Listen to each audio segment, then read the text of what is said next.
7 myths on corporate governance. Largely, people believe that only public limited companies or conglomerates and established companies need to be concerned about corporate governance. Reasons behind this feeling: they feel these companies can benefit from implementing corporate governance practices, whereas the reality is that all companies, big and small, private and public, startups, etc., compete in an environment where good governance is imperative. One size doesn't fit all, but right sized governance practices will positively impact the performance on and long term viability of every company. Corporate governance is a tricky topic that board members and senior management must constantly revisit and improvise. The business environment sometimes experiences a recession and at times a boom. What are the common myths about corporate governance that need elimination? Corporate governance is just a theoretical term. Reality: the myth that corporate governance doesn't apply comes from a view that it's only theoretical and doesn't impact the bottom line or performance. Some feel that it cannot be tailored to a company's size and stage of development. In reality, all companies compete in an environment where good governance is a business imperative in relation to things like raising capital, obtaining loans, attracting and maintaining talented and qualified people, meeting the demands and expectations of shareholders, and expansion of firms. Corporate governance does not have a single accepted definition, therefore, it is a vague idea. Reality: broadly, the term describes the processes, practices, and structures through which a company manages its businesses and affairs and works to meet its financial, operational, and strategic objectives and achieve long term sustainability. It is generally a matter of law based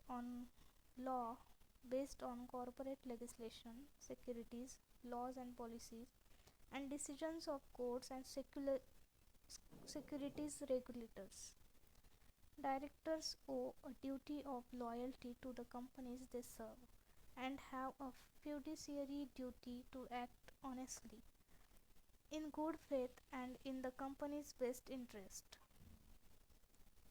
Corporate governance is also shaped by other sources such as stock exchanges, the media, shareholders, NGOs, and interest groups. Corporate governance practices help directors meet their duties and expectations from them. One cannot expect a return on investment in corporate governance. Reality: some companies view investment in corporate governance as a mandatory expenditure, whereas few realizes that it gives significant returns directly and indirectly.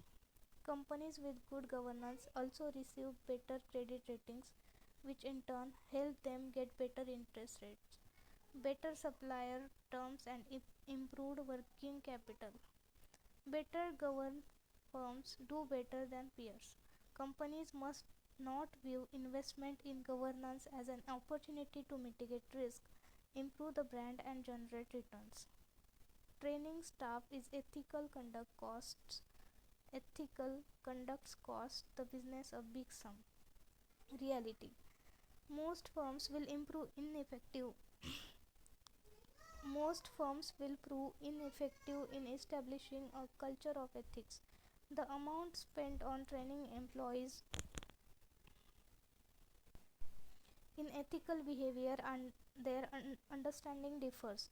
The percentage of employees completing training doesn't measure whether employees are behaving more ethically. Moreover, high sounding principles in standardized governance training hold little meaning for employees and are rarely applied. Individuals have their core moral standards, which is difficult to be altered. Practically, the training modules must be tailored for each employee based on a standard operating procedure. Legislation compliance ensures good governance. Reality: legislation can never account for a large proportion of corporate frauds. Firms that want to get into frauds can find loopholes in the system. Firms cannot rely on compliance to create ethical behavior. A lot of large scale corporate frauds are committed by employees at firms that comply with all regulations. Audit committees are powerful to reinforce corporate governance. Reality: while audit committees take the blame for lapses in governance, the reality is boards often do not give the audit committee the right scope or support it with the right processes.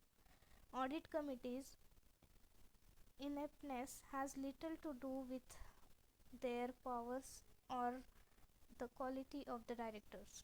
Their focus is often diluted as committee charters and responsibilities are rarely defined, and the group becomes as an owner of risk which the board of the firm does not want. This impedes oversight on governance and increases risk of frauds. Firms that formalize the audit committee's charter and conduct meetings and agendas at the beginning and make those reports available to public build market confidence. A strong fraud management system is the most important way to record misconduct. Reality: when a firm establishes fraud detection and control systems but doesn't take actions that are most important, it loses sense. Fraud management is not enough to reduce misconduct. To build an effective governance framework, progressive companies create a culture of speaking up under which employees report misconduct without the fear of retaliation. It has been observed that when employees speak up, called whistleblower, they are fired or harassed by top officials. According to a 2010 Association of Certified Fraud Examiners report, employee information was found crucial in clearing up 47% of fraud cases, which is more than all the other tools fraud management relies on. Conclusion: organizations must reinforce the commitment to integrity with a strong tone from the top and demonstration of organizational justice. A lot depends on conduct of top management people's behavior. With reference to the coronavirus global response, international leading conference, consider the following statements and choose correct. So, it was co-hosted by the UK and 8 other countries and organizations including Canada, France, Germany, Italy, Japan, Norway, Saudi Arabia and the European Commission. At the conference, UK pledged £388 million aid funding for research into vaccines, tests and treatments. What are the common myths about corporate governance that need elimination?